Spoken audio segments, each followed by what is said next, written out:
So this pipe bomber, Brian Cole Jr., who is he? I mean, he's not a Trump supporter, right? I don't think so. Who is he? And do we think he is the guy? Let's be honest. We are taking the word of an organization, the FBI, that lies about everything all the time. But what do we believe? Joining me now, Liz Wheeler, my friend, host of the wonderful Liz Wheeler Show. All right, Liz, let's focus first on Brian Cole Jr. Who is this guy? Obviously, he wasn't running around in a MAGA hat. Who is he? What does he believe? What do we know? Well, we don't know a lot yet about him. I think, as you alluded to in your introduction, a lot of us who have been closely following everything that happened on January 6th, including the pipe bomb debacle, are skeptical because we should be. We should always ask questions. We should always require verification, even from our own friends or friendlies. Brian Cole Jr. is a 30-year-old man who, and this is compelling evidence, I will say, the FBI, in their affidavit that was presented at his arraignment, show that his cell phone pinged 7 different times. And when I say pinged, that's data transmissions that were documented by AT&T, I believe was his service provider. We don't know if they're text messages or phone calls, but 7 times within the vicinity of both the DNC headquarters and the RNC headquarters, which is compelling evidence placing him at the scene of that crime. The FBI also presented evidence that Brian Cole Jr. is the owner of a Nissan Sentra, a white Nissan Sentra, that was observed on a license plate reader being within 1/2 mile of exactly this same location, the scene of these crimes, in the same time that these pipe bombs were allegedly placed. So that's very compelling evidence. I don't, when I say skeptical, I don't necessarily think, oh, this is certainly not the pipe bomber, but there are a lot of unanswered questions about who he is. Who exactly was he talking to on those 7 data transmissions is my primary question. Was he working with anyone else? Did he have any associations with radical leftist groups, with any Democrat politician, with any leftist organizations? I think a lot of us will have a hard time believing that he was just a lone wolf, that he just, out of some kind of something, randomly placed these pipe bombs that sat undetected for 15 hours before being discovered within 15 minutes of each other and within 15 minutes of the first breach of the Capitol on January 6th. That's a little hard to believe. And so I think the questions that are yet to be answered are probably the most interesting information yet, which is why we're all kind of waiting with bated breath to find out the answers to those questions. Okay, well, Liz, you normally have pretty sharp instincts on this stuff. I'm not asking you to give me anything concrete because we don't know. There's a lot we don't know. But is your feeling this guy was a Fed? Is your feeling maybe this was the wrong guy? I mean, look, we now know that the FBI knew who this guy was back in 2021. That's what court filings reveal. Why wouldn't they just go get him? What's your sense?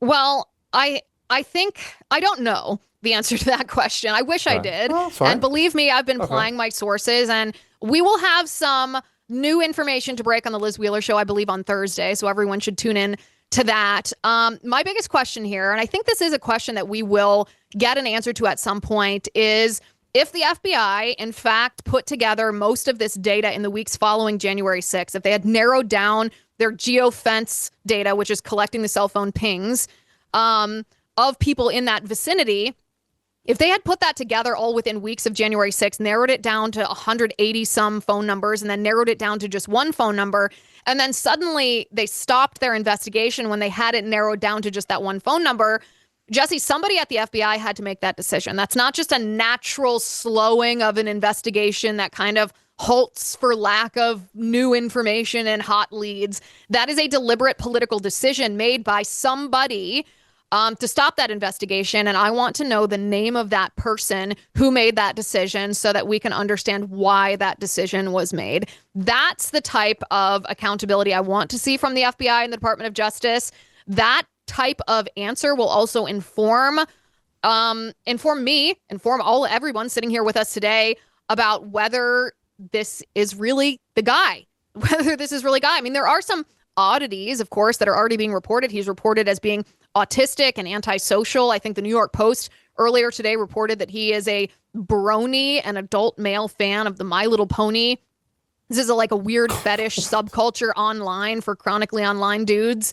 It's obviously, I don't need to say that it's weird. Sometimes there's a perverted sexual connotation to it. I don't know if any of his online trail indicated the perverted sexual aspect of it. I imagine we'll learn more in the coming days. So my answer is I don't know. There's some compelling evidence that was presented by the FBI, and there's also some questions that need to be answered. So I don't think we have to fully decide whether this is the guy right now when we don't know. We just have to keep digging and demand the information that will fill in the blanks. A brony. I am so old. Everything reminds me of the fact that I am so old. All right, speaking about trust in institutions, Communist John Denver is out there saying things like this. I do wonder what you think, like looking back to that tumultuous period of time. Do you think that teacher unions and Democrats have done enough self-examination in the role they played in pandemic school closures? Like, were there mistakes made? Yeah, of course there were. And there were mistakes made by everyone. There was huge mistakes made by the Trump administration to not be clear, to not focus on safety as they were focusing on reopening it. Reopening became political, not became something that we all should have prioritized. Okay, Randy Weingarten's out there blaming Donald Trump. Liz, I don't really care necessarily about her specifically, but are we ever going to get even an ounce of accountability for all the tyrants during COVID? I was wondering who you were going to be talking about when you said communist John Denver, and now I cannot unsee it looking at Randy Weingarten. That is so savage. That is so unfair to John Denver. Take me home, goodness. That is so mean. No, we're not going to see any accountability. And I know that sounds incredibly black-pilled, and I wish that I didn't feel this way because I, like most Trump supporters, were so energized and so ready for the fight, so ready for justice when Trump came into office.